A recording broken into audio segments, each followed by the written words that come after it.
Welcome to the Schneps Media Cannabis Industry Power Players series. I'm here with Eric Altstadter from EisnerAmper, an accounting firm where he's the partner in charge of the cannabis and hemp industry. This is a relatively new industry. So how does that, work into your role as an accountant?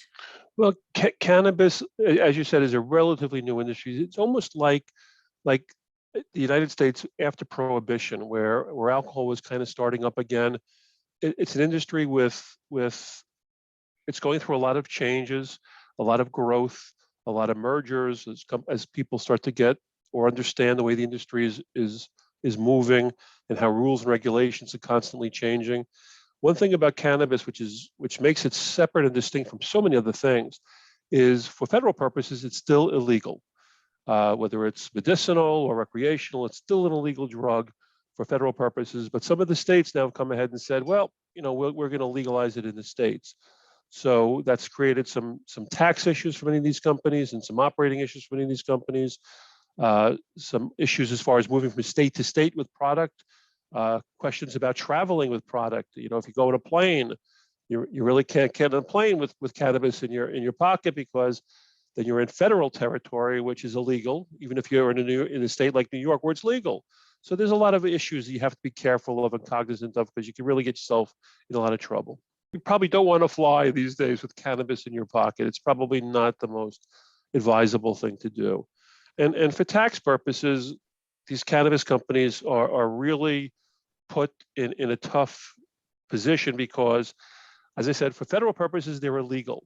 So there's something called Regulation 280E, which basically goes back about 50 years, which basically says if you're involved in an illegal activity, you can't deduct the expenses on your federal tax return.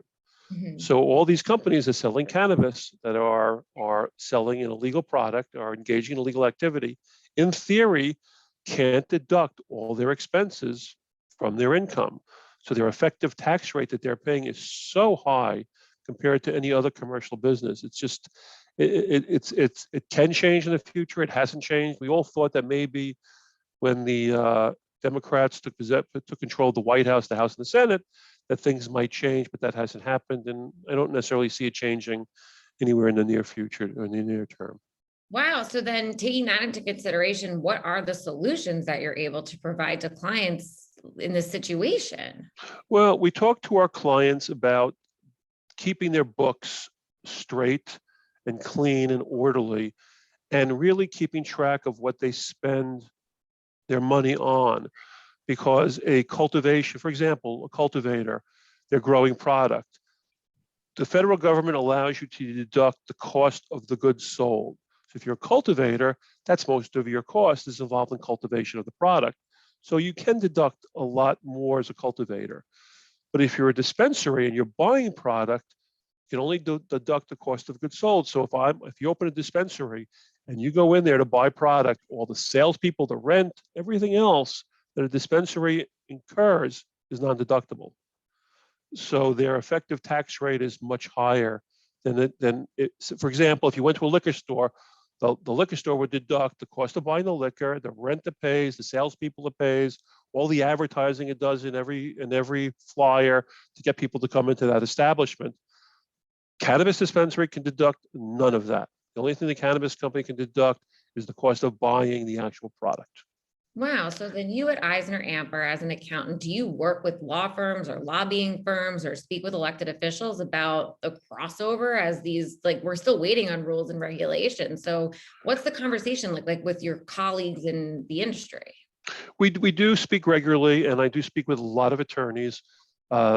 Attorneys are very, very involved in licensing as well as lobbying and moving the industry forward. So we are very involved. We as a firm get together pretty regularly. I have a group, the Cannabis and Hemp group at the firm is probably about 15 individuals right now. We get together monthly. I always bring in a guest speaker from a different discipline to talk about what's going on in the industry. And then we talk among ourselves about what's going on in the firm and the industry. I also host, and I don't know if I could say this, a monthly podcast that we post through EisnerAmper called Cannabis. We talk about issues affecting the cannabis industry. The next episode, we just had one that posted a couple of days ago, and that was on licensing in New York State.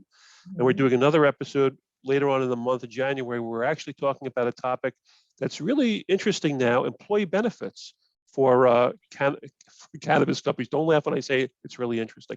Employee benefits for cannabis companies, because cannabis companies really can now offer their employees a 401k plan and other things that historically people thought they couldn't do. Wow. So see, these are all other angles. Like I've spoken with growers, distributors, I've spoken with legislators, lobbyists, lawyers, but never an accountant. You're the first accountant I've spoken to about the industry. And those are things that people don't typically think of. Right, right. There's so much out there, and you got to be very careful. We talk to a lot of prospects and clients about how they should set up their operations. What should they be, a corporation, an LLC? The Right. structure of their business, because the structure of their business could impact their taxes and affect their pocketbook, which is really what hits everyone and gets everyone concerned these days. I say it's a growing industry, but it's my pun of the day. A growing industry. Yeah, thank you. No, we look forward to good things in 2022. Thank you. I appreciate it.